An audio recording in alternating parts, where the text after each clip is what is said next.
това е тяхното място. Разбери, не на другата, казах на всички ви. До кога ще се другирате и хората ще рекетирате? Не може ли без друга вие да живеете? Докато има друга, само се смейте. Защо в България е лесна другата? Защо в днешно време това е модата? Всеки има право на живот, не става роб на тези неща, които те вкарват в гроб.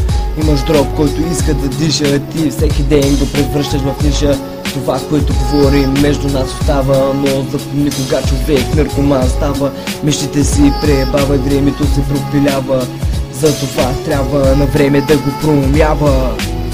Хей брат, опиташ ли друга да умираш? Много късно грешката си разбираш. Трябва ли да има друга и България? Не разбира защо за тях това е мания. Хей брат, опиташ ли друга да умираш? Много късно грешката си разбираш. Трябва ли да има друга и България? Не разбира защо за тях това е мания.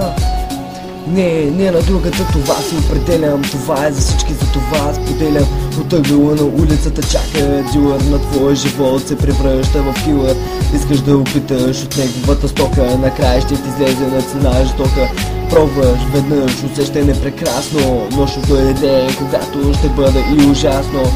Няма да помниш, приятелю, от твоите били хората, които бяха ти пазители. Животът на всеки човек е безценен, без значение, богат или беден.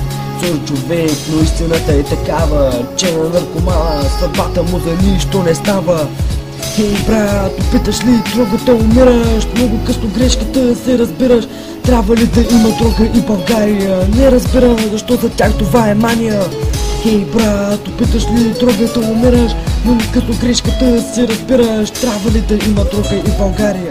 Не разбирам защо за тях това е мания.